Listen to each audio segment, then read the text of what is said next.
Welcome to the show, Golf Sickos. We've got a massive program for you guys today. I'm joined, as always, by my, ready for this one? My take consigliere. Oh, I like Ben that. Boscovich. You know my favorite yet. Yeah, you know how Dodgeball White Goodman has his fitness consigliere, Michelle? Yeah.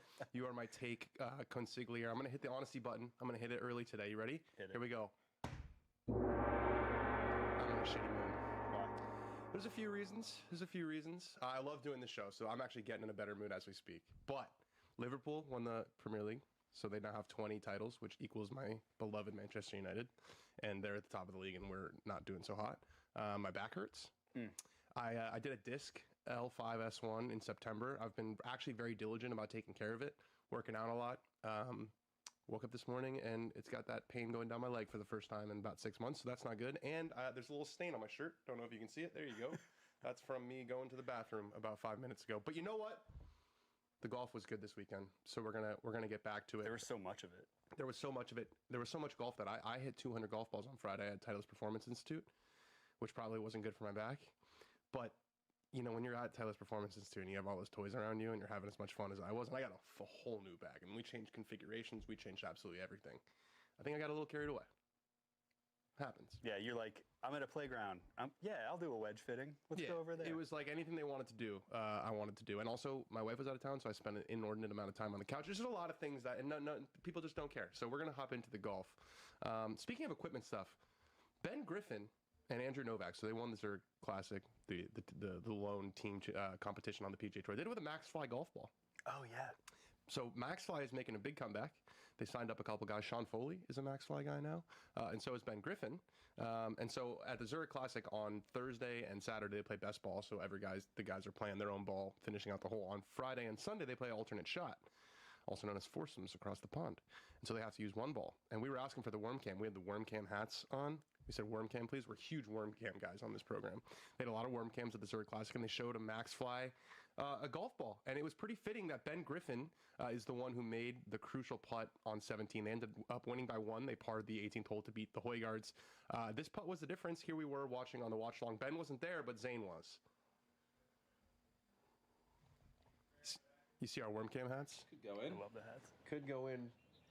Oh, it's tracking. It's tracking. Come on. Yes, sir. Look at that, Ben Griffin. Ben Griffin to get to 28 under, and they've got one hand on the trophy now. Is it his day? Is it their day? Is it finally team almost?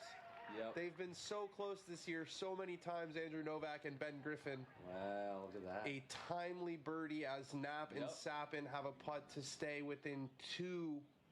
You don't see aviators very often, guys wearing aviators in competition. Not since Phil. Is Phil the last one, you think? When he won the PGA Championship, he had some pretty giant aviators. Some shiny lenses. Yeah, it wasn't just, usually you see like the Oakley, like the flak jackets, that will go all the way around. Yeah. We had the aviators. And then so Jake Knapp and his partner Frankie Sappin, we were calling them Team Vibes. Yeah. We had Team Almost because Andrew Novak and Ben Griffin had a lot of almosts this year. Andrew Novak had been up near the lead, Valero, lost to Justin Thomas at the RBC Heritage. And Ben Griffin, people might remember, when Michael Kim snuck into the Masters by getting into the top 50, the guy he knocked out was Ben Griffin. So we were calling them Team Almost. So we needed Team Vibes, which was Frankie Sappin and Jake Knapp. Jake Knapp had to hold this shot on the 18th hole in order to force a playoff for an eagle. We wanted him to do something special. He did precisely the opposite. Let's roll that clip. The tempo is dreamy, but the one-arm finish was not good. Well, also duffed it in the bunker. Full-on duff in the bunker. I mean, that was probably a 60-yard shot, 50-yard shot that went 25 yards, maybe. Watching it live, you're like, oh, that divot. You're like, that thing's gonna spin. That's a great shot. Like they were saying, he needs to hit a low nipper in there. Yeah. And so he takes that divot. I'm like, oh fuck yeah. That's the divot of an amateur's nightmare. That's just digging straight into Bermuda turf. Couple things to note of the Zurich Classic. The broadcast was not functional, and when we mean not functional, we mean it wasn't on, which was pretty bizarre for first 2 hours of the final round. Pretty wild for that to happen. And then there was a rain delay, and I'm not saying that there's a conspiracy here, but pretty well-timed rain delay. A lot of chatter about the Doppler. There was a lot of chatter about the Doppler radar looking a little bit clear for a rain delay. And we were watching the rest of the golf, which we'll get to. But really nice for Andrew Novak and Ben Griffin to finally get their first wins. So we had Team Almost, like we said, Team Vibes. We had Team Højgaard. That name explains itself. Yeah. And we had Team Stanford. We had Carl Phillips. It's just so channable. And we had Michael Thorgårdsen. They were in the mix, and then Ben Griffin. So a big win for them. And Andrew Novak, interesting story. It took him a long time to get on the PGA Tour. He's now up to number 6 in the FedEx Cup. I saw he's number 9 in the Ryder Cup rankings. I could not believe that the Ryder Cup rankings counted the team competition. Are they handicapped a little bit, or is it just like a full-on like? Well, it's like based on money that you earn, so that it wasn't as much as a signature event. But still, I mean, I was just surprised that Ben Griffin really jumped, right? Well, I'm just surprised that they included a team competition. Like, what if it seemed pretty 50-50, but what if Andrew Novak completely carried or vice versa, and then they both get the points? Like, they don't have world ranking points for this event, and that's the reason why. And then Ben Griffin, a little bit of a similar story to Jake Knapp, where he had a little bit of a stint where he wasn't playing pro golf. He went to UNC, so it wasn't like he went to, and Jake Knapp went to UCLA. And this is the thing with like the Jake Knapp, and we're going to get into this in the On the Bag, which we have with Jake Knapp, which I think is coming out this week. You know, Jake Knapp was a nightclub bouncer for a couple months or years, whatever it was. And the broadcast, when they hear of a guy who wasn't just a tour player, like all the way through, they make it out to be like, you know, he was just a nightclub bouncer who decided one day that he was going to play on the PGA Tour. Right. Like Ben Griffin was just working in a cubicle as a real estate agent. Just doing air swings outside the club. Doing air swings, and then just decided at one time, hey, I'm pretty good at this thing. It's not exactly how it happened, but they did have to take other jobs because professional golf, you know, can be difficult. I actually got a chance to interview both of them. They were about to get after it in New Orleans. They were wearing some jewelry. Here is my interview with Andrew Novak and Ben Griffin. All right, we are joined by the newest winners on the PGA Tour, Andrew Novak and Ben Griffin. I wanted to ask you guys, I was reading how the team came together. You guys play a lot of golf together. How are the vibes out there? You know, it's one thing to be teammates Thursday, Friday, Saturday. What was the intensity level like on 18, just kind of the whole day on Sunday? Yeah, I mean, it was definitely intense. The vibe kind of stayed the same. Obviously, you have Sunday nerves, which are you kind of can't compare them to anything. But yeah, I felt like we did a really good job just as teammates of pushing each other and staying positive and kind of reminding ourselves, you know, even after we took bogeys on 8 and 9, like, all right, we can get this back and bounce back on 10 11 and get some birdies. You know, it ended up playing pretty tough down the stretch. It got firmer and faster than kind of in the morning. So yeah, I felt like we did a really good job of you know, believing in each other and staying positive and right into the last putt. Both of you guys have been close a lot recently. This is a little bit of a unique situation to get your first PGA Tour win. You know, it's a team win. Are you feeling like you got the monkey off the back, or do you still feel like you want to kind of chalk one up on your own? I think it's monkey off the back, yeah, but I mean, next time we're playing against each other, we're going to be trying to win one, you know, by ourselves as well. It'll still be, you know, we're glad we got ours together, but there'll still be like a little bit of who can get their first one on their own next. Yeah, there's a lot of benefits to winning on the PGA Tour in terms of job security and retirement and everything. And so I feel like for us now, we kind of can play stress-free golf the rest of the year. You know, there's nothing really to lose. We're just trying to go out and win and try to build on this. So, you know, it feels really good to win. We still both played incredible golf. Andrew played his butt off the entire week. And, you know, it feels like we definitely earned this one together. It is a unique week, but we both know our games were basically, you know, B+ to A+ games all week long. So it just feels incredible right now. Andrew, I want to ask you about the tee shot on 17. Right in front of you, Frankie hits one in the water. You had to be nervous. You were not trying to hit it that far left, were you? No, I wasn't. But, I mean, my target was out there. I'm trying to work it in. It rode the wind a little harder than I wanted, but I'm still trying to put it up there and take birdie. I mean, we got the Hoygaards in front of us. They're only one back at the time, I think, or maybe two back. But 18 downwind, they might hit it 390 off that tee. I don't know what they're going to do up there. So, yeah, I saw them hit in the water. Like, that's an opportunity for us. But I didn't change my play much. I'm still trying to execute. It's a 7-iron, you know, put it out there, let it work in on the wind. Wind, you know, rode a little bit more than I wanted. But all in all, I mean, it was still a pretty good golf shot. You mentioned something, last question, Ben, that I was curious about, the retirement. How does the winning on the PGA Tour change the retirement stuff? If you play 5 seasons on the PGA Tour, your retirement funds vest. So if you play 4 straight seasons and you lose your card, you don't get retirement funds, which is based on cuts made. And so I think both of us now in our careers, we basically locked up the next couple of years. So it feels good. That's big. That's something that people don't maybe think about. Some people probably don't, but us golfers definitely do. So awesome. it's huge. Are you guys gonna stay the night in New Orleans? You gonna enjoy yourself a little bit? You gonna have you got some plans tonight?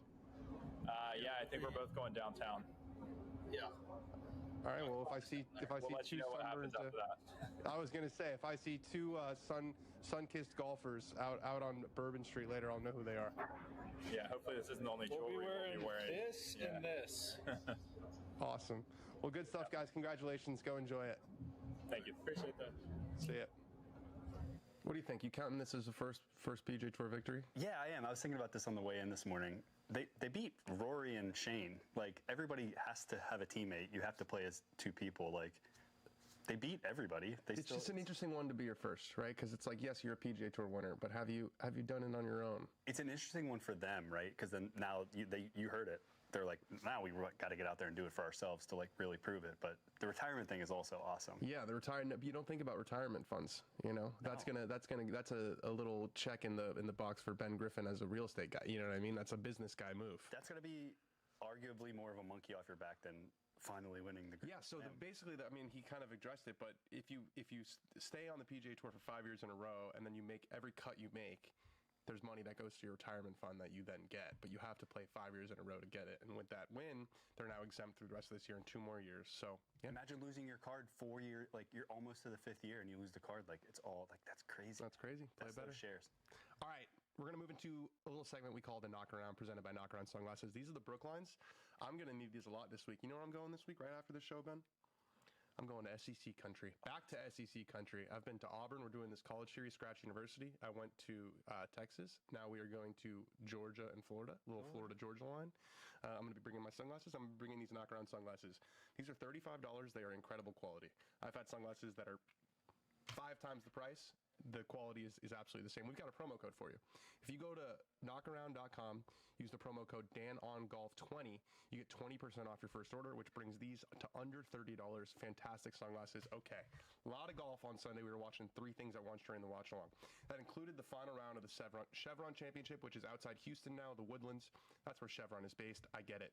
It didn't really feel like a major championship on Sunday. It's a harsh thing to say. I'm not the only one saying it. The crowds weren't great. The course wasn't in the best condition.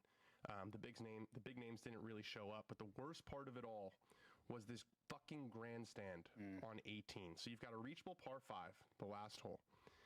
Before I go further, my Saigo is the winner. So, and I don't hold any of this against the players, right? As I've said always, don't blame the player, blame the game. This is the setup. This is on whoever set up the golf course. So you got a reachable par 5, water short, super firm green, and they had a grandstand legitimately 5 yards off the back of the green, maybe even closer. And so what all the ladies were doing is they were hitting it in the fairway, super wide fairway, and then they were just bombing it over the green.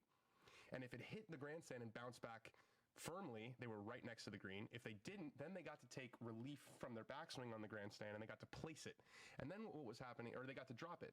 And then what was happening was there was a slope that was like this. So when they dropped it, it rolled closer to the hole. So they ended up just getting to place it. So it was just, it was backstopping. It's not what you see, what you want to see on the final hole of a major championship. It's just no bueno. So the final hole, you have Arya Jutanugarn. She's a 1-shot lead. She uses the backstop, and again, I'm not blaming her, but she used the backstop. It was a strategic move, and it's somehow she actually found the only bad lie possible in that whole back rough. So a par wins the tournament. She knocks it on the green 2 putts. She wins the tournament.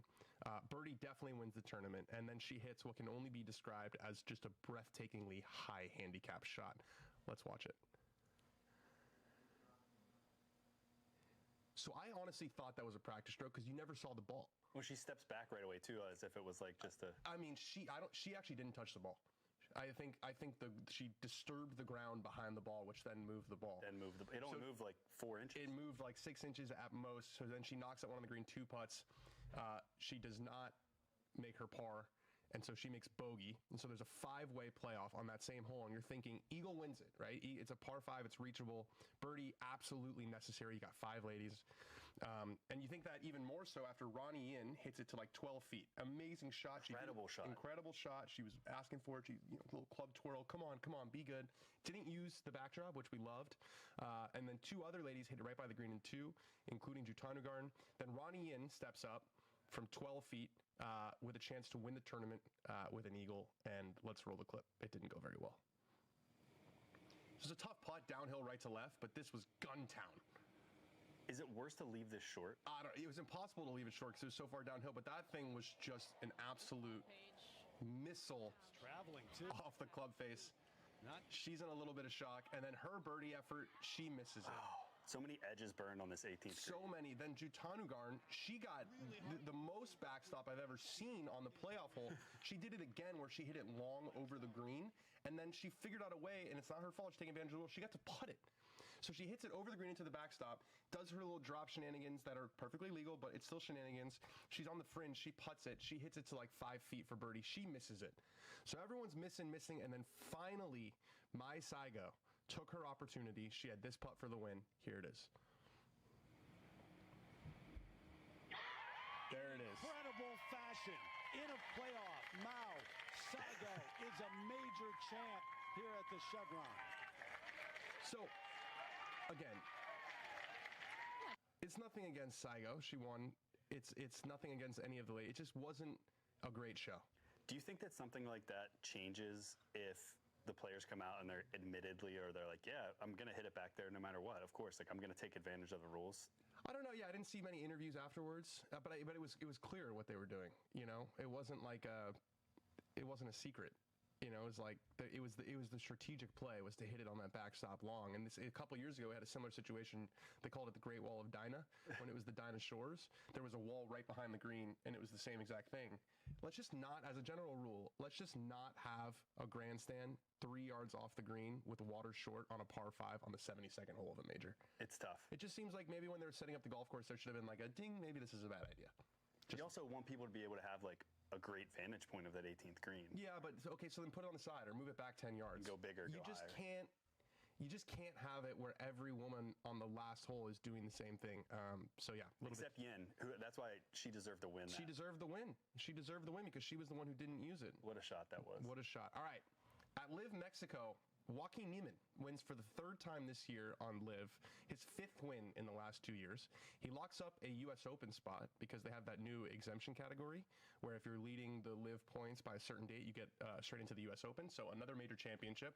Now, I'm obligated to state that his best finish in 23 major starts is a T16 at the 2023 Masters. He was tied for 29th this year in the Masters. And before you say, oh, that's an anti-Live bias, if there was a guy on the PGA Tour who had won 5 times in the last year and he couldn't finish top 15 in the major, we'd talk about it also. That's Scotty last year, right? He wins 7 times, but none of those are majors, and then he goes the rest of the year, and none of those are majors. Like, that would be a major talking point. It's just like, if a guy was playing as well as he was on any tour and then wasn't doing it in the majors, it's something to talk about. He's up to around $50 million in career earnings. But again, I want to see what he does at Quail Hollow. I want to see if I believe he's in the PGA. I think he keeps getting these invites. I imagine, yeah. I feel like he's in it. He's been the best player in Live, so he'll get an invite. If he doesn't already have one, I'm pretty sure he does. Let's see it. I just want to see a top 10 in the major championship from Joaquin Niemann. Bryson DeChambeau finished 2nd, kind of blew it. Sort of for the 3rd straight tournament. He did not play well in the final round, had a chance to win at Doral Live Miami right before the Masters. He shot 76 on Sunday at the Masters, played very, very poorly, and then he led for most of the day on Sunday.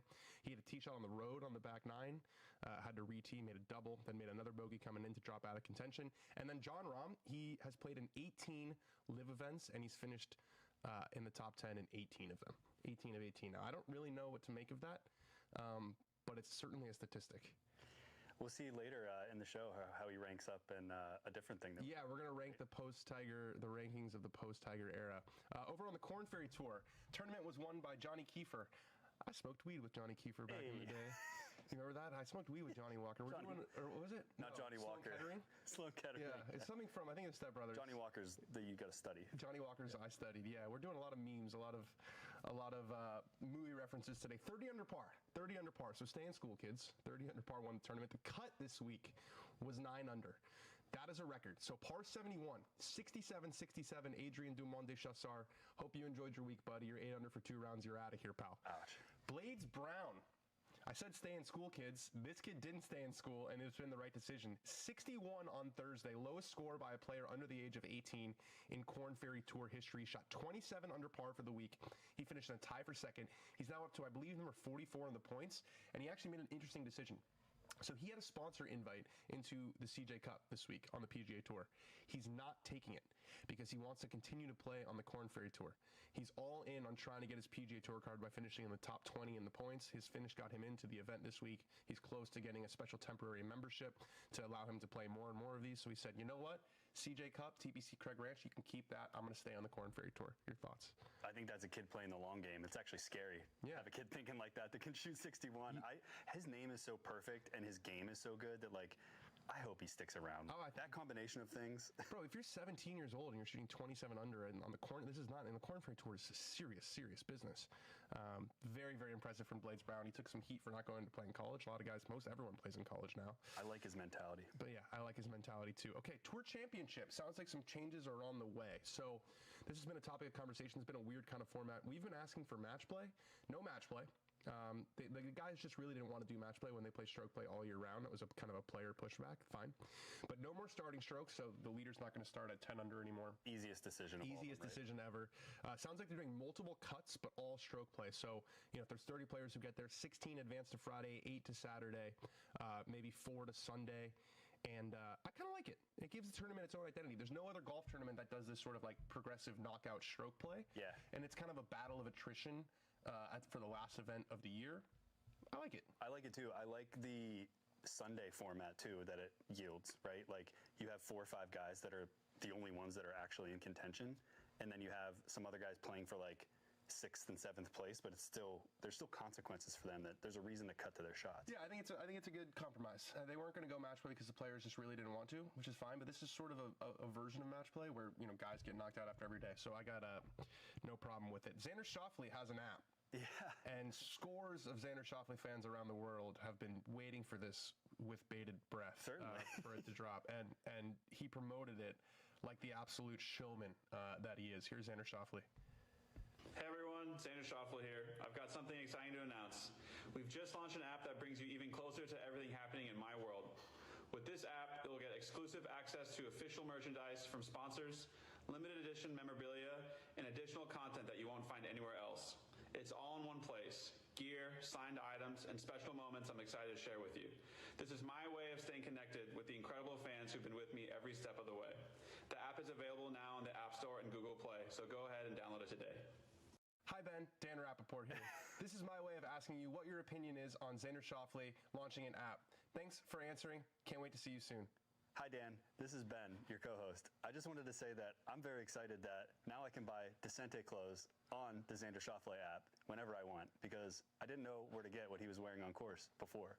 Thank you so much. Can't wait to see all the content that isn't posted anywhere else. At a certain point you just have to ask like why. I remember maybe it must have been like a Descente. I think it's Descente. It's a French company. I think it must have been a them idea. I don't think so. You don't think so? I think this tracks with like the whole, the narrative around like him and Cantlay being the guys that are like, they want to own their own thing. Yeah, and I think that's where like public figureism and celebrity is going. Is they're like, we don't need anybody else. We have the largest audiences and platforms. You should have called it Only Xander. Only Xans. Only Xans. It should have been Only Xans. That was standing right in front of you. Missed. Only Xans. Okay, we're gonna finish with a little college golf. So I'm all in on college golf this year. I've been following it like crazy. We're doing the college series. We have some cool stuff coming in the fall with Pro Shop, I believe. So I'm going to run through the conference champions. This is conference champions week, conference championship. So we're going to start with the SEC. The individual title was won by Jackson Coyven, sophomore at Auburn. First to go back-to-back since 1976. Now, this kid is the number 2 amateur behind Luke Clanton. He's going to lock up his card through PGA Tour U Accelerated. Now, he has said, we talked to Luke later in the show, he's not making any decisions, or at least not publicly. Jackson has said publicly that he's going to stay all 4 years. Let's see what happens. Auburn won the SEC in the stroke play portion, but there's a match play, and they did not. They were knocked out by Florida. Florida Gators. They won the SEC team competition, their second in 3 years. They also won the national championship in 2023, and I'm going there this week. I'll be there on Thursday playing with these guys. Ian Gilligan's the number 1 player on that team, and then Luke Poulter, son of Ian Poulter. Really? Yeah, I'll be playing with him later this week. How about it? The ACC individual title was won by Jacob Modleski from Notre Dame. And then the championship match is still going on. So it's Virginia, which won the stroke play, versus UNC. Luke Clanton did not win the individual title, which shows you how deep it is. We're still waiting to see who wins that match between Virginia and UNC. The Big Ten individual, this one warmed my heart. Omar Morales from UCLA. I'm calling him a personal friend of mine. We've been playing a lot of golf together recently, practicing. Great kid from Mexico. He's a senior. He had dropped to number 11 in the PGA Tour U rankings, so big win. And then UCLA also won the Big Ten team competition in their first year in the conference, the comeback victory over Illinois, which has been the powerhouse in the Big Ten, but there's some West Coast competition now. This was played at Baltimore Country Club, 2,500 miles away from UCLA's campus, but UCLA gets the double. And then a little closer to home for Oklahoma State, but the same result, a double for the Pokes. Obviously a super proud program with a rich history. They always have #golfschool. This was in Southern Hills in Tulsa, played super difficult. Oklahoma State beat Arizona State for the win, and then Preston Stout won the individual for the second consecutive year. So now they're going to go to regionals, and then we'll be at NCAAs in about a month at La Costa in San Diego. That is the Knockaround, presented by Knockaround. Speaking of Knockaround, another member of Team Knockaround is going to join us on the show right now, Mr. Joel Dahmen. Joel. We got Joel?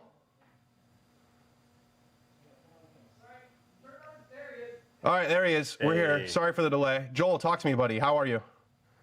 I'm good. I'm home for 24 hours after New Orleans and picking up the kiddo and enjoying this. And I'm going to head to Byron Nelson tomorrow. How old is Riggsy now? He's like a human age now?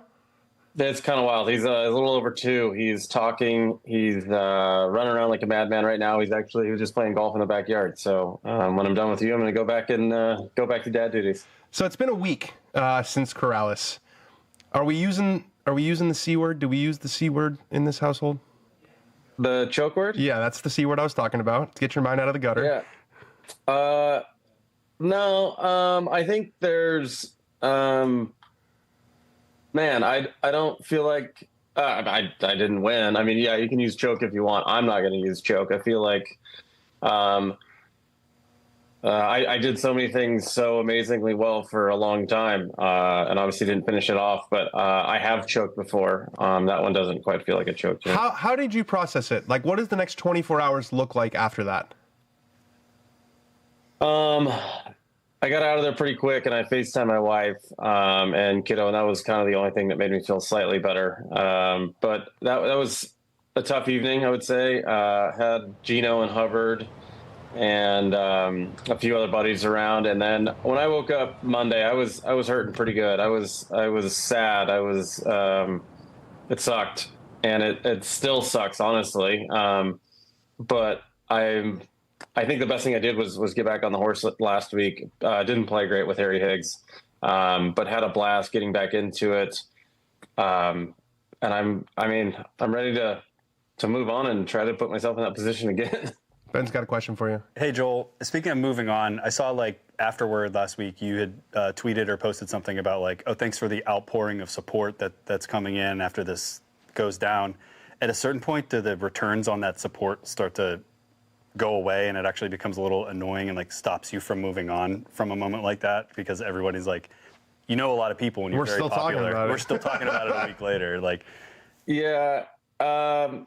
No, I mean, look, I've been very fortunate that 99% of the stuff, even, from a couple years ago, starting Netflix, has been very positive. So I'd rather have positive stuff be coming down my pipeline than negative stuff, because there's some players out there that get mostly negative things thrown at them, and I can't imagine what that would feel like consistently. So it is amazing, though, the amount of texts you get after Thursday, Friday to who actually texts you on Sunday night or who gives you a call, and you really find out who your people are. And I have a very special support group. I wouldn't be where I am without them. But yeah, it's time. That's a great thing about golf, right? I teed it up 4 days later.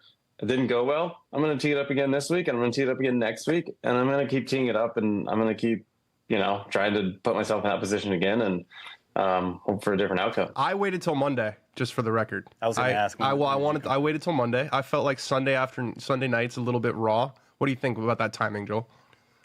Yeah, I think there was plenty of people who did that, but that was also fine. Thought I was special. We've been friends for a while now, and also you as a media member probably didn't want, you were being more of a friend in that time than a media member. So Yes. I respect that. You're playing so much better this year, it feels like. Actually was stunned. I looked at the points, and you only went up like 6 spots. Those opposite events, it's brutal with the points. But I feel like you're playing way better this year. What's been the difference? Honestly, I haven't like grinded out on the stats stuff, but I'm clearly doing something. My putting's significantly better. It's still very streaky, but I don't know exactly where it's at, but it's better.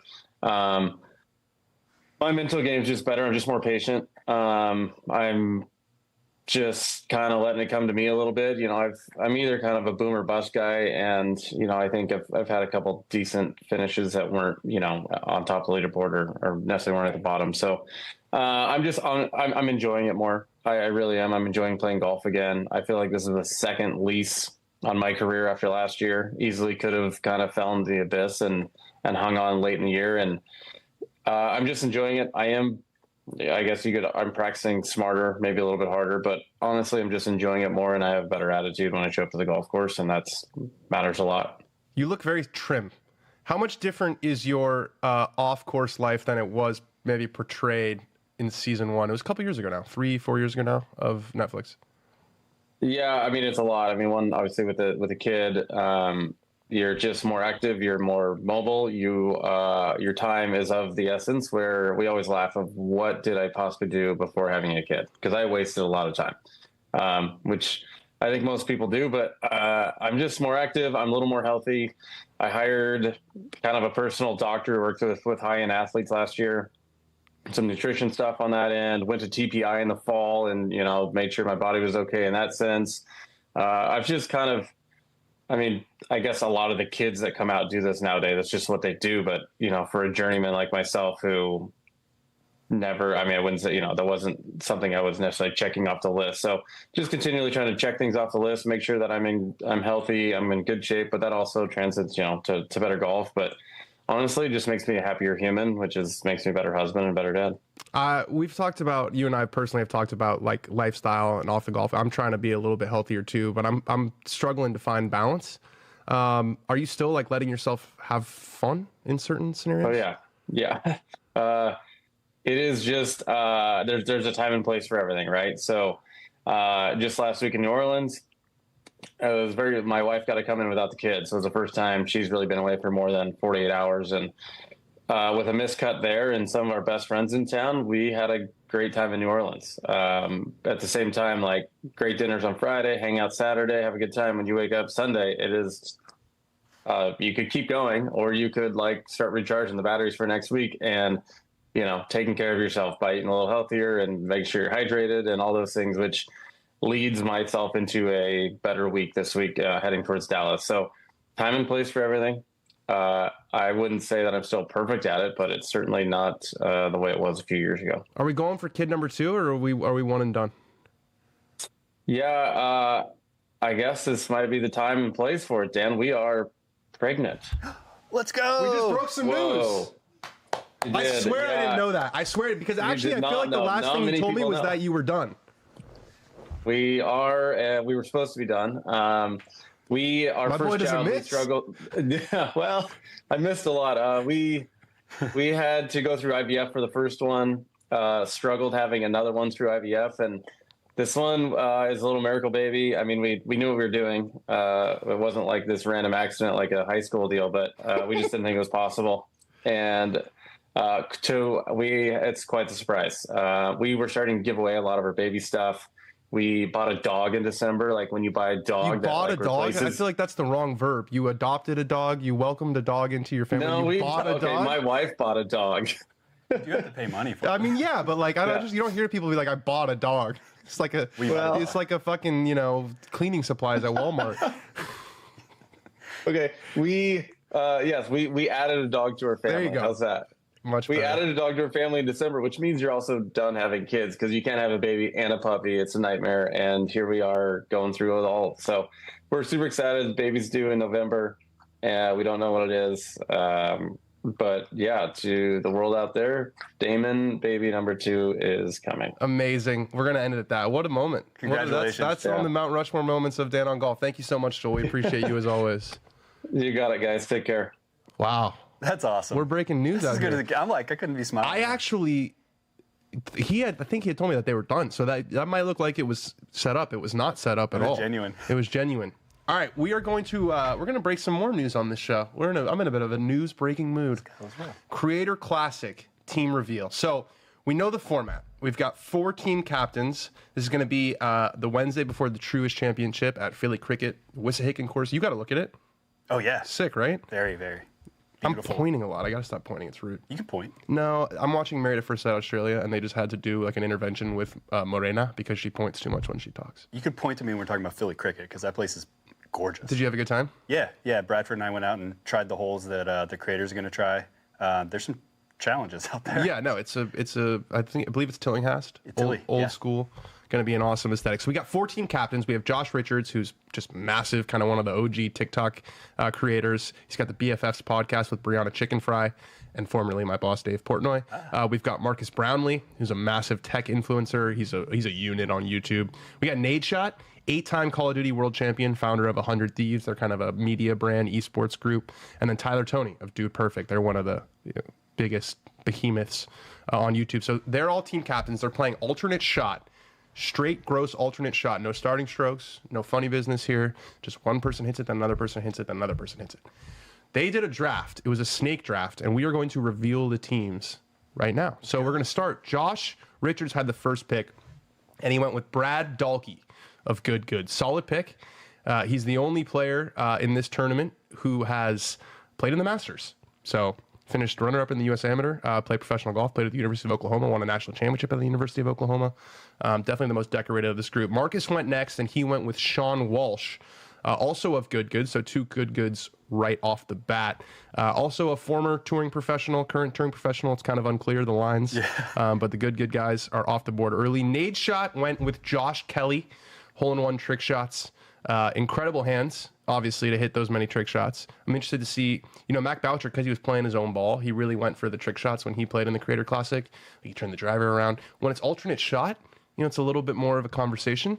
Like, what are you going to do out here? So we'll be interested to see what happens there. And then Tyler went with Matt Scharf, another Good member. So the Good guys all go in the first round. He's got 2 holes in 1 on par 4s in his life. Did you know that? No. 2 of them. They're both caught on camera. When you play golf on camera, they're going to be caught on camera. Yeah. So Good is off the board. So it's a snake draft. So Tyler picked again, and he went with Paige Spiranek.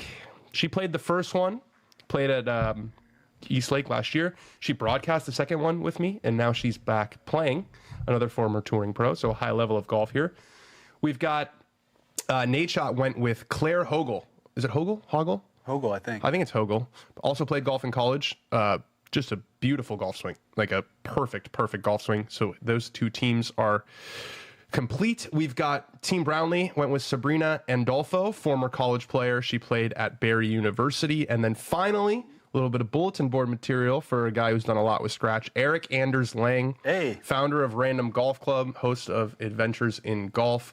He does the Break 90 at the majors. So he's a 3 or 4 handicap, I think. Not quite the level of a Brad Dalkey or a Sean Walsh, but those are the teams. So they're the teams for the Creator Classic. There's going to be, this is the second of 3. We did one at TPC Sawgrass, so there'll be one at the Tour Championship, and these are the teams for the one at Philly Cricket. And we are now joined by 2 of the captains for the Creator Classic. We've got Josh Richards and we've got Tyler Toney. Boys, how are we feeling about our squads? I'll start with you, Josh. Yeah, no, I feel pretty good. I went with Brad to start. Needed a confidence guy to get us out of the tee box, and that's probably not going to be me. So that's why I went with Brad. Have him come out, put down a big drive, get a 330 bomb down the middle, and our team will feel good going from there. Tyler? Yeah, I'm kind of like Josh. Got Matt teeing us off. Hopefully he just aces the par 4, so we don't even have to worry about, doing any more shots after that. Paige and I actually won a tournament unofficially, probably 5-6 years ago together when Bass Pro was doing their Legends tournament up there in Missouri when they had that going on. So we played well together, so ended up taking her off the board, and feel pretty good about the team. Tyler, you played in the first one at East Lake. What do you remember about that day?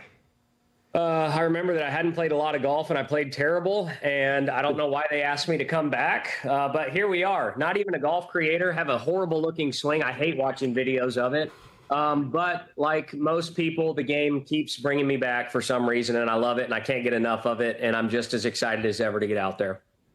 Josh, Ben here. I got a quick on-the-course question for you. I noticed you wear a bit of quiet golf. You know your way around the golf fashion world. What are some of your favorite brands out there, someone that's tapped in? Yeah. I mean, Quiet Golf definitely has to go number one. Now that I'm also an investor in that company, there's no other brand that catches my eye like Quiet Golf. So I think I'll have to leave it at that. Yeah, that's a smart man right there. How are your guys' golf games these days, Josh? What's your handicap roughly? How much are we playing?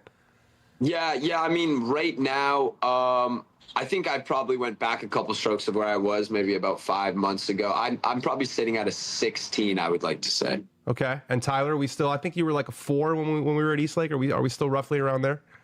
Yeah, around there. We get to play a lot of golf when we're on tour in the summer, so we'll be kicking that off at the end of June and go for about 2 months. And so that's when I get down to that 4 range, and unfortunately that number sticks with me throughout the rest of the year, even when I'm not playing. It's really difficult these days with the changes to the handicap system. It's difficult to go up. Like if you play a couple good rounds, it just sticks forever. Okay, guys, last question for both of you. Are we doing any sort of team bonding? Do we have like group chats where we're going to try to fire our guys up? I haven't gotten a group chat going yet, but that doesn't mean it's not going to happen. I think we'll definitely have to get the team, aligned, figure out some strategy here, how we're going to go about the order. I think we know who's going to be first, but then that second and third we'll figure out. But yeah, we got to get the boys hyped up before we go out and tee off. Tyler? Yeah, we've already had 5 to 6 meetups. We've got a game plan. I mean, we're dialed. Yeah, I wouldn't expect any less. The Creator Classic presented by YouTube. We got 2 of our captains here. I'm looking forward to seeing you guys in Philly in just a couple weeks now. Appreciate it, man. Yeah, good thank stuff. you, man.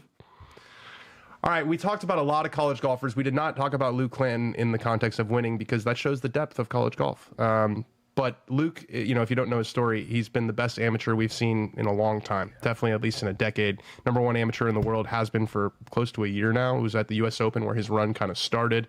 I was looking this morning on Data Golf. He's the number 77 player in the world. Oh, wow. Not just amateurs. So he's ahead of guys like Saad Thigala in that ranking. Like the advanced metrics say that he is that good. And I got to catch up with him. He's obviously locked up his PGA Tour card. He could be on the PGA Tour full time as soon as the summer. Let's watch my chat with Luke Clanton. You know what? Actually, I want you to pronounce that word. How do you pronounce the word that's spelled Amateur? Amateur. So that's what I say. Yeah. I say amateur. And if you read it in any context that's not not golf, they say amateur, but then you go to Augusta and you got to say amateur at Augusta. Yeah, it's got to be pronounced right, which I'm probably pretty bad at with pronunciations, but I'm working on it the best I can. All right, well, so we're talking, obviously you've locked up your PGA Tour card. It's right before ACCs. You're in, where are you guys? Where's the tournament? Kentucky. But where? What golf course? Old Stone. So you start tomorrow. How's it been? You playing practice rounds? How's it look? It's good. Yeah, we played today. Team looks great as always. They kind of kicked my butt today, which was fun. But no, man, it's just good to be with the team. It's just good to travel. I know it's so generic to say that, but to be with my roommate, with my buddy, it's just it's fun. Well, it's like a last hurrah. I mean, you're so. I always say that the best time of my life was my senior year of college senior year of high school after I'd gotten into college, and you're a super senior and you're just everything is gravy. You basically have a version of that right now. Kind of, yeah. There's still a lot of things in talks, but again, I'm just so focused in with the team, and we want to win ACCs. We want to win nationals, and that's kind of our only main goal right now. Yeah. So I was looking. You've won 3 of your last 4. You're playing great. Obviously, you've locked up your tour card. How important is it to you to do some serious damage at FSU? I feel because I was looking at Koiven, who he's pretty close to getting his PGA Tour U accelerated. Most of his stuff has come in college. A lot of your points and stuff have come on the Pro Tour.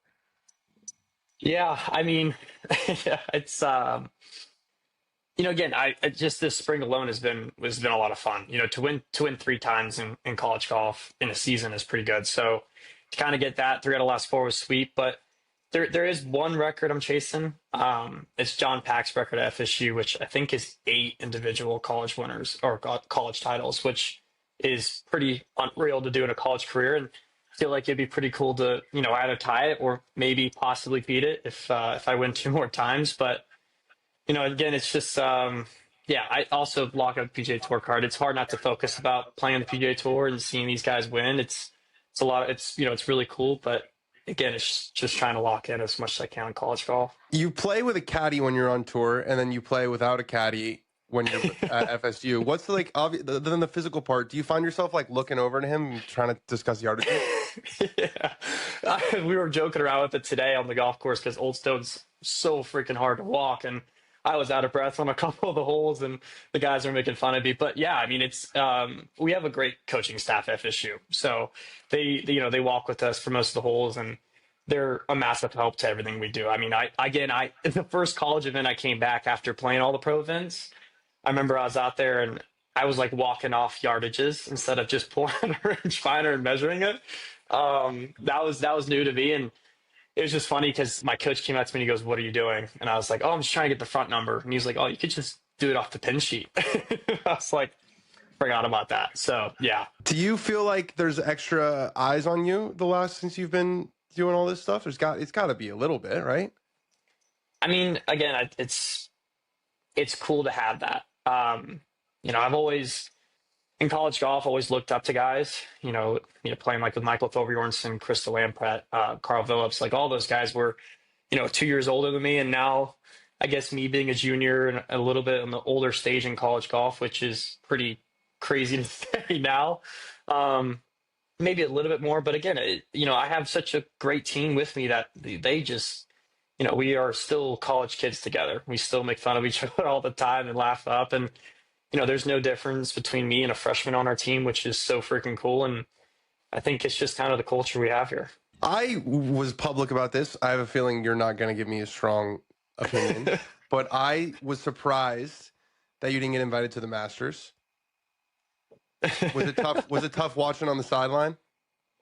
No, it wasn't. Again, it's the Masters. To be even in the conversation to be invited to the Masters is unreal. So, everyone was wishing I got an invite, which I would have freaking loved an invite. But again, it's just not going to happen this year, which was totally fine with me. I knew that the Masters has special exemptions for certain players, and if I was to get one, that'd be great. But it's perfectly fine, and then to go to the Masters in general, it was pretty cool. I didn't realize that people know I went on the sidelines to watch, and then I got a few people to come up and say hi, and then it was. Wait, cool. I didn't know you went to the Masters. Oh yeah, I did. Yeah, I went. Which on Tuesday. day? Tuesday. Yeah. And then they found out on broadcast. They said something about me watching, and I was like, I didn't even realize they knew I was there. Yeah, man, you're a prisoner of success now. You can't just go places anymore. No, I mean, I guess at the Masters there's a lot of golf fans, so hopefully they probably noticed me a couple of times. But yeah, it was Augusta's unreal. I'll be honest with you. Was that your first time on the property? My first time was when I was 9, and I was so young that I didn't really get to appreciate Augusta. And then to be there and actually watch a couple of the guys, and Patton Kezire's caddy came out to me by the putting green. That was pretty cool just to be kind of noticed by a caddy. But yeah, I mean, there's nothing wrong out there. It's just perfect. I don't understand how a golf course can be like that. So it's hopefully I can play soon. Some must have changed last summer confidence wise. Because I mean, you this run, you were a great college player before this, but something changed. Is it just that? Is it like a little bit of confidence? Yeah, I mean, I've always had a lot of confidence in myself growing up, and again, it's always nice to see accomplishments and see wins and play on the PGA Tour and play pretty well there. It's really cool to see. I think yes, for sure, it's given me the confidence knowing that I can compete out there on the big stage, which is so cool because coming down like John Deere, I was freaking out, but I was cool as the cucumber on the outside, but on the inside, I was very nervous. And then obviously RSM, I think I talked about it pretty openly on the last pod. I blacked out. I can't even really remember what I did or how I lined up to the ball. But, to put myself in those situations, and then in college golf as well, just to be able to go out there and compete every week is what I want. I just want to be able to have a chance to win an event. And this week's pretty cool to play against, the best college players right now. And we have a pretty cool group, Ben James and David Fuller tomorrow. So I'm pretty excited for that. And it'll be a lot of fun. Super group NCAA edition. Well, I'm going to NCAAs this year. It's down the road at La Costa. It's only 2 hours from my house. I'm super in on college golf, man. I've been doing this. I went to Auburn. I went to Texas. I'm going to Georgia and Florida next week. They're calling me Danny SEC, so I have to break my SEC streak at some point. But no, I'm enjoying watching you guys, and I'm guessing you're not deciding on whether you're going to come back and stuff until after the year. Yeah, after the year will be when I decide. Got it. Well, good stuff, man. I'm excited to watch you guys this week. Like I said, I've been eating up the college golf content recently. I appreciate it, man. Hey, if you ever want to swing down, man, just let me know. We are open about everything, and you've been pretty cool in the golf stage, man. I've kept up with every single thing you've done, so it's pretty cool to see. I appreciate you guys have your own facility and golf course and stuff down there. Yeah, we got everything down there. Yeah, that's the thing, man. Is like UCLA is like they're fighting an uphill battle. They like you schools in the Southeast. Was that like a big decision for you? I know we kind of ended the interview, but now I have another question. Was that like kind of a thing for you? Was just like wanting to have a facility that you could go to? Was that important in your choice? Yeah, I mean, again, there's a lot of places now that are just unreal with facilities. But FSU, I mean, again, I think we have one of the best facilities in the country. It's pretty unreal. The golf course is always in perfect condition, and but the cool thing to me was when I was getting recruited. A lot of the college golf coaches are super nice, super good people. And then Trey Jones was the one guy that told me I had to earn my spot on the team right away. We're going to put you in qualifying, you got to earn. And I think to me, kind of knowing that right away, I'd love to be equal with everybody, go out there and actually compete for the team. And I think from my freshman year to now, how much I've changed as a person and personality is unreal. You can ask most of my teammates, but yeah. Just what was freshman Luke like? Sporadic, very high energy all the time. I don't know how I did it, and just did not know how to play golf in a simple way. I knew how to hit it, just didn't know how to play it. So. A lot of things have changed for sure. Cool, man.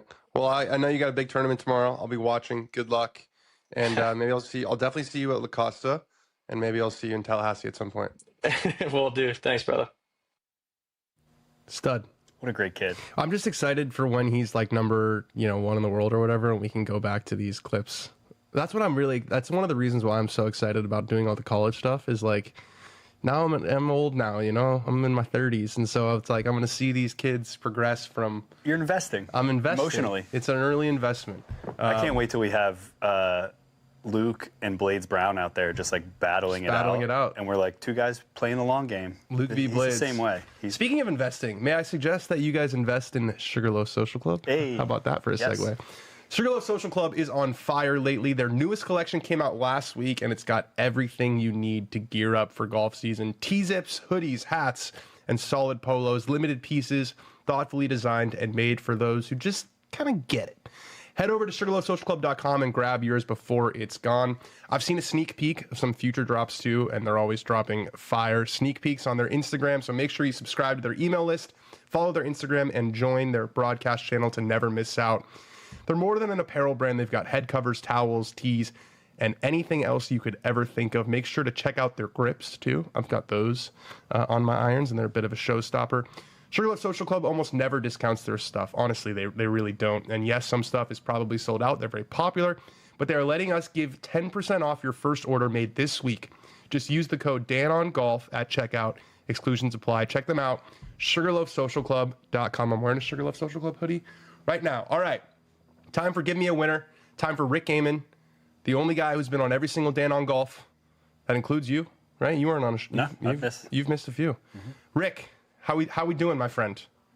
Boys, it's good to see you. I'm preparing for Travelers Media Day, so we're gonna win a lot of bets Travelers Week because I'm gonna get out there at TPC River Highlands, do a little recon. So we'll keep that for a couple weeks from now. But I'm doing good. It's good to see you guys. It's good to see you too. So not our finest week last week, but you know what? That was a weird week. It's a weird format. It's teams, right? We're not letting that damp the confidence. We were due for a whiff, and for that to come at what we talked about was the most volatile, crazy event on the schedule. Like, just absolutely perfect, no problem whatsoever. We make our money on the individual weeks. That's what we do here on Dan on Golf. So tell me about TPC Craig Ranch. Not exactly a major championship test. Tell me about the golf course and give me the pick for the week. Yeah, it's not. Usually a birdie fest, large greens. It's long, but the distance doesn't deter a lot of guys. It's an approach and a putting week, right? John Rahm will tell you it's a BS birdie fest or whatever he said a couple of years ago, right? I think he said motherfucking putting contest, but it was probably something that's similar. what he said. Yeah. Same thing, right? And really the board is crazy. You've got Scotty Scheffler at like 2.5 to 1, and then the next shortest golfer is Jordan Spieth at like 20 or 22 to 1. It's a very unique situation that we have. So I've gone with Siwoo Kim here, and yeah, he's 30 to 1. I think there's just a handful of guys that possess the upside that Siwoo has. Also, the floor is like the absolute bottom. We saw that kind of on Sunday at RBC Heritage when things start going sideways for him. It's hard for him to turn it around, but he's been a tee to green maverick for the entirety of his career. He's played here each of the last, I think, 3 years, but the last 2 were both top 12 finishes. When you get a guy who as crazy upside as Siwoo is and does it in the right places at 30 to 1, it's too good for me to pass. And he's up. sleeping at home in Dallas. He can, he loves being at home. We love Siwoo. Give us a top 20 pick. Yeah, so this is Ryo Hisatsune. So nice, he has been, good job on the pronunciation. Thank you. He has been scorching on the PGA Tour this year. He's rattled off a bunch of top 25s in a row. We're up to 3 in a row and 4 of his last 5. His ball striking metrics are elite and just playing with a ton more confidence. This is that combination. This is that combination that can get these guys a lot of birdies in a week like this. He played here last year. He finished T13. So we're just going to continue to ride these guys who have been playing a lot of golf. We saw Andrew Novak, Ben Griffin. Those guys have probably played more golf than anybody in 2025, kept playing well, kept knocking on the door. Kind of the same situation with Ryo here, and we only need him to finish inside the top 20 at plus 225. And he's the guy who puts the water in his mouth. That hydration. Yes. He's a very hydrated guy. Might be hot in Dallas. We're getting to the end of we're getting to the end of April. Spring could be in the 80s. He's going to be hydrated. All right, top 40. We're going back to a guy who delivered for us, I believe, in the top 40 earlier this year. That's right. We snatched up Lee Hodges on a top 40 in his first start back from an injury, and we are going to go right back to him again here. So it was an 11th place finish in Houston. That's when he gained across the board. He is such a great putter, you guys, and that is like half the battle around here. I mean, you're just going to have to roll in so many of these. And when you look at his history at TPC Craig Ranch, it's not good, but he hasn't played here since 2022. I think that this is a situation where he has not played enough golf for markets to really be as mature as they should be on him. And they're just throwing his outright number, 70, 80, 90 to 1. And that number then infiltrates the rest of his odds, his top 10 number, his top 20 number, his top 40 numbers. So I think that he is just too long in the overall market and too good in a field that is quite honestly pretty weak once you get past the top of it. I love it. Lee Hodges, Ryo Hisatsune, and Siwoo. That's favorite them on the PGA Tour app, guys. Let's go, dogs. We appreciate you, Rick, as always. All right, fellas. See you. Good stuff. You know what we should start doing? What? We should start making a dog parlay out of those 3 picks and show the odds of those 3 together if you do them as a same game. And then you know what we should do? We should get a gambling company to sponsor it. And then we could put them right here. And then we'd all be set for retirement like Ben Griffin after winning on the PGA Tour. All right, we're going to move into a segment. We were actually going to do this last week. We're going to rank all the players of the post-Tiger Woods generation. This is coming off of Rory McIlroy's victory. Spoiler alert, he might be high on the list. I'm not going to give it up. But yeah, and the criteria here is just being younger than Tiger Woods.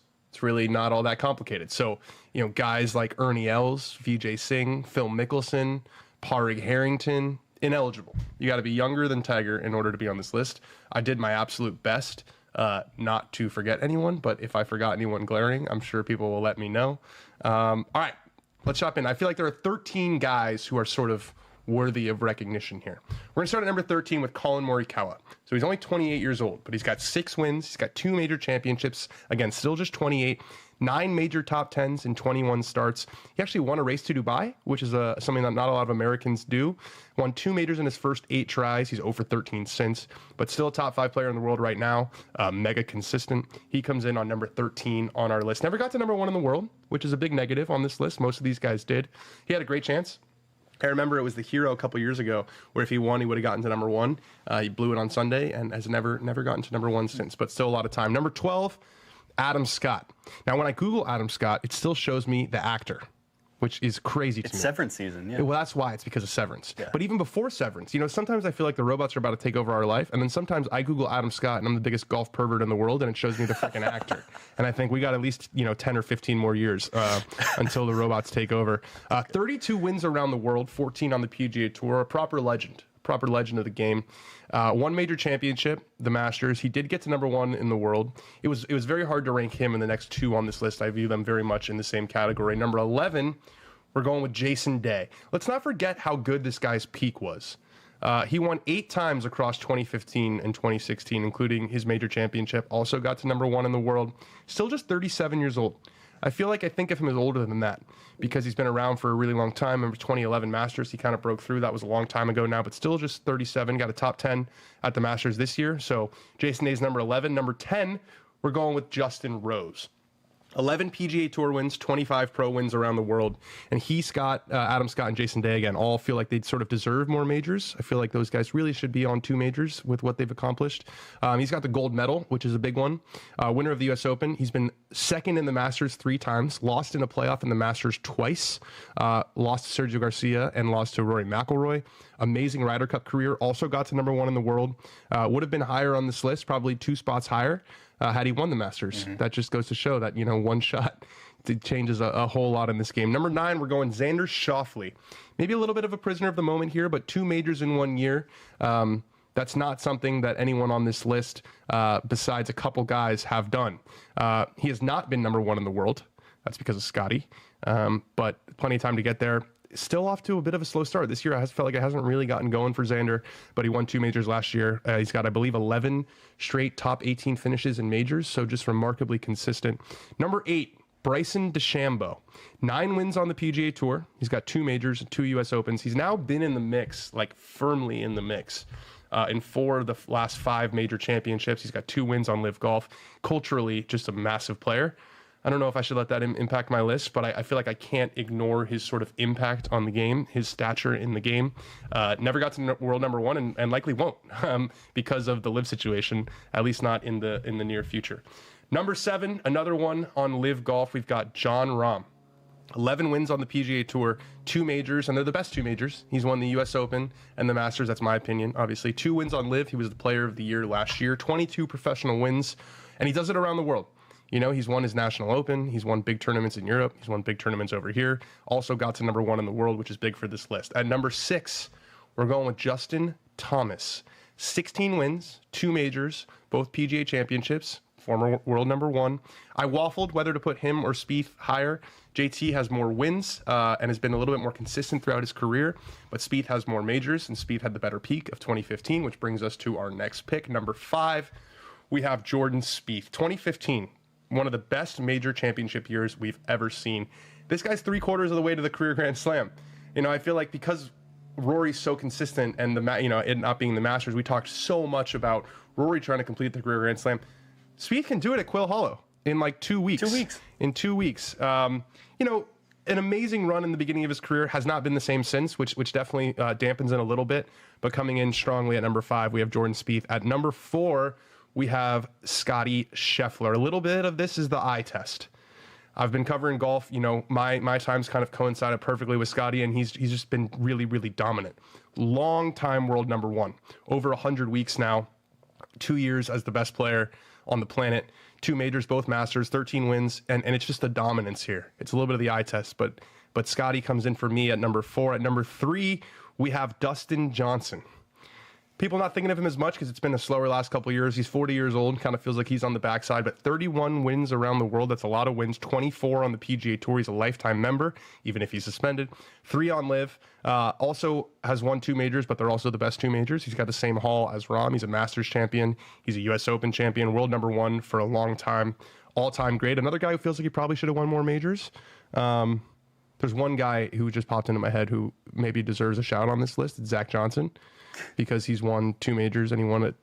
Maybe we'll put him 14th unofficially. Well, it depends if you go, like, if you're leaning eye tester stats. Yeah, exactly. But so the fact that Dustin Johnson and Zach Johnson have the same amount of majors, it shows you that, majors aren't absolutely everything, especially when you're ranking a guy's whole career. Number 2, Brooks Koepka. Bit of a strange one. If he had 3 majors, like maybe just one more than Dustin, I'd probably give DJ the edge just because of the sustained excellence. But he has 5. One of the more unique careers we've ever seen. He's been doing more winning since going to LIV. He's got 5 wins on LIV Golf. But until the Masters, it was a debate if he was the best player of the post-Tiger generation. It's no longer a debate because number 1 on our list is Rory McIlroy. 44 wins around the world. Career Grand Slam. Only the 6th player to ever do it. He's won the Race to Dubai 6 times. He's won 3 FedEx Cups. And he really put that debate to bed by slaying his white whale. I was thinking about it this week because when I see my friends who aren't really like big golf fans, they want to ask about Rory, and they were all like, "If he didn't win that, like, what would have happened?" And I was thinking, is one of the most high leverage moments that we've seen in sports, because if he wins the tournament, as he did, now the monkey's off his back. Everyone feels like he's going to win more majors. If he lost that tournament, like, what is the narrative? It can really only go in 2 extreme directions, right? Is that what you're saying? Like, yeah. There was no like, all right, maybe Quail Hollow who get. You know what I mean? It was like if he blew the Masters with that lead, the Masters, a chance to win the Career Grand Slam. Like, I don't know how you mentally recover from that, because every Sunday now, every time he's in contention on a major, he's going to be thinking, and it would have been 2 in a row. It would have been Pinehurst. It was already that. It would have been worse. It would have been worse, and that's what Shane Lowry said. He did an interview this week where he was talking about, after he saw Rory made the double on 13, he said to his caddy while he was playing at the Masters, he said, "We're going to do a good job to get this man to New Orleans, because if he wins, he's going to have won the Masters and he's going to want to celebrate. And if he loses, like, I don't know if I'm going to be able to speak to him." And he won, and they competed. They competed. They almost went back. Yeah, they finished like 12th. So there it is. Those are our top 13 players of the post-Tiger era. Fun list. What are your thoughts? I would have 2 changes to this, or 2 things that confused me a little bit. I was shocked to see DJ in front of Scotty despite the numbers. I feel like eye test wise, like, Scotty has owned the mantle in a way that Tiger did for a long time. So, like, he gets style. Yeah, I mean, I think we forget about 2020. DJ kind of had that role, and they both have 2 majors, but he's won the U.S. Open and the Masters, which I rate a little bit higher than just having 2 Masters. Okay, we do forget about DJ's run there. That was it was COVID though, because he was the guy, and people weren't. There were no fans. It didn't feel like real golf. The other one I thought Schauffele on this list is a little bit of like, yeah, he had a really good year last year. Like, I'm not sure what the numbers look like outside of that. Yeah, but, like, it surprised me that he was so high on this. But then you look at the rest, it's like, I'm not going to put Rosie or Day or Scott. I mean, it's close. I think it's really close for those guys from like 8 to 13. I mean, Colin kind of is, I think, a little bit below just because they happened really quick and there haven't been as many wins as the rest. But yeah, you're never going to agree. It's hard to argue with this though in general. Like, yeah, I appreciate it. You're just saying that because I called you my take consigliere? I'm consigliating. You're consigliating. It's the active verb. All right, we're going to hand out our dog of the week. I'm very excited about this. So, Brian Keogh, I think that's how you pronounce it. It's an Irish name. Keogh. How would you pronounce that? It might be Keogh. Okay. Riley Keough, the actress. Oh, really? I was just thinking Keogh. I don't know why. He's an Irish golf journalist, and he was posting about the West of Ireland Championship. I just couldn't get enough. First of all, the name. If they called it like West Ireland Championship. Or Western Ireland Championship, but West of Ireland, it's just got like an old school golfy feel. It was just a horrific day of golf. So Dylan Holmes, 18 years old, won it. Youngest winner of that tournament since Rory McIlroy was at the County Sligo Golf Club. Look at the condition. This is what I want the conditions to be like in the West of Ireland Championship. I mean, you just don't want to be outside. That's the putt to win it. You can hear that hail. It's like not rain. And then the crowd goes wild. Look at their rain gear. That rain gear is just not doing the job. Perfect stuff. So our dog of the week. And Taking his hat off, too, in the rain. Yeah, taking his hat off, letting it soak. I believe we are joined live all the way from Ireland by Dylan Holmes. What an honor this is. Dylan, what's up, man? Hello. Thanks for having me on. Can you hear me? I can hear you loud and clear. How we doing? How's the last week been as you're the West of Ireland champion? Yeah, no, it's been cool. It's been very busy. A lot of golf. What do you got going? What's coming on the rest of the summer? Yeah, similar, like we've in Ireland there's the West, which was just played, and then there's the South, the East, and the North, so the four provinces of Ireland. So that was the first one, so it was nice to win. When's the next one, and which one is next? I'm doing my leaving cert, which is like my final exams this year. So I have to miss the East, so I have a few in summer, so that's kind of the plan. So for me, growing up in the United States, I'm a little bit older than you are. Tiger Woods is like the giant. You won, I think it was 8 days after Rory completed the career Grand Slam. What has Rory McIlroy meant to you in your life as a young golfer in Ireland? Yeah, everyone in Ireland, it's like Rory is he's a superstar, and it was very nerve-wracking watching it. I'd say you were as well.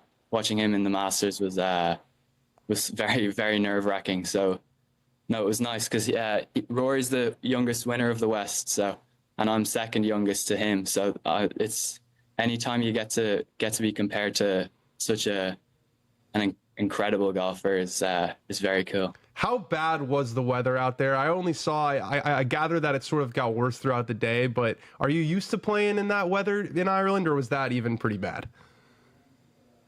It doesn't get much worse than what it was. It was probably 80 mile an hour winds and just pouring rain towards the end. It was something else.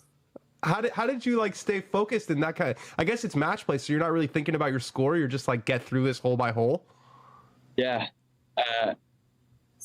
Sligo is a very difficult golf course. So compared with these conditions, it was just couldn't even think about what was going on. You didn't really have time to think about the match. It was just trying to stay dry. It was very I don't know if you get anything close to that anywhere in America. I know you get hurricanes and stuff, but it's honestly it was something different. We stay inside when it's that kind of weather here in the United States. But your dad was telling me that you want to go to college in the U.S. Is that correct? That is correct. I'm taking a gap year next year with a few of my friends. So, and then hopefully the plan is to go to the States. So the gap year, tell me about that. So you won't be in school. You'll just be playing full-time amateur golf? Pretty much, yeah. A few of my friends will probably go to Portugal for a bit, I'd say, into some nicer weather than what you just saw, because it gets a bit dull in Ireland in the winter. So do a bit of that, and then hopefully the plan is to go to America. Amazing. Great stuff. Yeah. We love that. Usually, you're our dog of the week. Usually I say your gift is in the mail, but I don't know if we have the capabilities to ship to Ireland. So are you coming stateside anytime soon? I'd love to. Okay. Well, if nothing else, we have a little gift package for you when you come to America. So you have that to welcome you to the States. That is very cool. That is cool. Well, congratulations, man. I hope you enjoy it. I got a kick out of watching that. I'm looking forward to seeing you, hopefully on one of these big programs in the NCAAs and, one day on tour, man. Good stuff. Okay. Thank you very much for having me on. Yeah, good stuff. Dylan Holmes. Warms the heart, doesn't it? I love that. 80 miles an hour? 80 miles an hour. I was complaining about 40 at Philly Cricket. Dude, it looked so miserable being out there. I should have told him. I'm going to Ireland for the first time. I've never been there, and I'm going to play, I believe, 7 golf courses for my 30th birthday. So you're bound to get one day. Well, I hope not. I mean, it's in July, but I think I don't think it's like a July situation. I think it's just that's Ireland. It's always there, Larry. It's always there. All right, we are going to finish the show as we always do with our chirps of the week. McKenna White, Jake Knapp's girlfriend. This was sort of CP's domain for a really long time. She's entered the room. McKenna has entered the chat in a big way. So she wanted to go watch Jake had a chance to win with Frankie Sapp with Team Vibes. And so I tweeted, this was when there was the delay. Sure wish there was a PJ Tour event to do the watch along with right now. She said, Dan, I need this weather delay to get there and watch. How did you mess up New Orleans? So she booked a flight to the wrong city, which is amazing. When I saw this, I thought maybe Minneapolis, because I believe that the airport abbreviation for New Orleans is MSP. Yeah. Which is not what you expect like NO. But she booked it for Louisville, which is tricky. She said that, she knew, here it is. She said, I knew the city name was pronounced funny, so I thought it was Louisville because they say Louisville, but it's New Orleans and they say Norlands. Not my finest. What makes it worse is I was literally there on Thursday, went home to operate on Friday. I don't know what that means, but she operates and sends playoff games Saturday. And then I guess at no point did it click in her head that, okay, maybe I should go back to the city where I just was. I don't know how this happens except for what she described, which is actually like kind of understandable, the Louisville, Nolans. But it's not like, I was thinking maybe she went to, somewhere. Louisville's just not New Orleans. It's just not. They're just not the same close. city. So going back to the LPGA backstop. So I don't watch the LPGA as closely as I watch the PGA Tour on a weekly basis, but there are a lot of journalists who do, and the gloves were off on Sunday. They were throwing some haymakers. So here's Meg Atkins from the Fried Egg. Only a few feet between where Arya and Saigo ended up behind 18. Arya gets no relief. Saigo gets to place her ball in the rough. Unserious ending to a major championship. Grandstands have got to go. Unserious. I don't know if did that become popular with the guy from Succession? Do you remember? He's like, I love you, but you're not serious people. That's another reference. Unserious is just a really, really difficult. It's a bit of a dagger. It's a dagger. But it's not accurate. No, it was unserious. And then we had Beth Ann Nichols, who is kind of my go-to for the LPGA. In least surprising news of the day, Charlotta Siganda's group is on the clock. She's playing alongside leader Arya Jutanagard. Sounds like Charlotta Siganda's a bit of a problem with pace of play. Sounds like she's like the slowest on the ladies' side, I just thought this was the least surprising news of the day. Did that affect Arya's shot? That duff was that? I don't know. I wonder if that's on the clock and she's trying to rush. Yeah, it's not good to be on the clock in the final round of a major championship. And they weren't just like, they got warned and then they didn't move fast enough. And so then they got put on the actual clock. Especially on 18, you can play that as fast as possible. Club all the way up and rip it in. Yeah, exactly. And then our guy Chad Mumm from Pro Shop here saw some amazing guerrilla marketing for the Xander app. This was on the streets of Los Angeles. You can see the Hollywood sign in the background. So amazing placement there for the Xander app. I drive past this Wonder Bread all the time. I don't know what Wonder Bread is, but I drive past it all the time and think about Twitter when I see that. It's the Xander app. We've got Xander Mania. Give it to us. And then we're gonna finish with this guy Tom and Marty. He's very funny on the old X machine. I know there's lots of anti-live sentiment here on Twitter, but you can't deny that if Joaquin Niemann wins today, he totally deserves a spot on this year's Ryder Cup team. Obviously, he's from Chile. It's tongue-in-cheek, it's an insider, but it gets to, we're at the point of the year where every single thing that's done in golf is viewed through the lens of the Ryder Cup. Like, there's a lot of talk about Andrew Novak. Is Andrew Novak going to make it on the Ryder Cup team? Joel's having another kid. There's a lot of perspective there. Like, maybe we move him up in. Yeah, maybe Joel is going to push the Ryder Cup. I got my first text this week. It was from Ian Gilly, the Sugarloaf guy, saying, is Blades Brown going to be on the Ryder Cup team? So, it'd be fun if they did something like that. If I go shoot, 35 on 9 holes, I might be on the Ryder Cup team. I think we're going to get our ass kicked, so we should try. Is that what you're feeling like? I do. Their team's a little bit more solid, but we've got the ultimate 12th man on our side. I'm worried Rory's wish list is going to get another check. Another check, just the year of Rory. All right, guys, thank you so much for watching the show. We're going to be back next week. I'm off to SEC country to do more of this college series. I'm going to Georgia. I'll be playing with the Georgia boys on Tuesday. I'll be playing with the Florida, the SEC championship. Do a little Gator Chomp on Thursday. Can I hit the honesty button one more time? I am very nervous about getting sunburnt. They make stuff for that. I know, but it's SEC country, and I'm a delicate flower. Just wear the sunscreen that doesn't rub in, that stays white. The zinc oxide? Yeah, Lindy Duncan was wearing that. So we're going to leave you with our clip of the week. It's going to be a clip from our upcoming, we filmed this with Texas. They're, I believe, number 2 in the country. They've got a chance to win the national championship.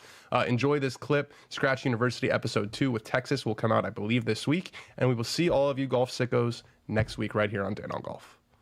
Stock 4-iron? Yeah, I think so. I think uphill into the wind, 230. Might not be enough. Club, actually. Gotta go. Go! That is way short. Yeah, way short? I towed it. Whew. I might have to go. I healed it. Potter, is this gonna get there? Yeah, it should be good. I think I can fly it on the front. Oh, Blades Brown. Oh my gosh. That's a beautiful golf shot. Oh my God. No, damn. Potter. Potter, just hit the hybrid. I wanted to hear the Blades Brown comment. D-wrap. Run up. Over back I think edge? that'll be back edge. Back edge. Back edge of the game. Great shot. Might be number 3. Hook 'em horns.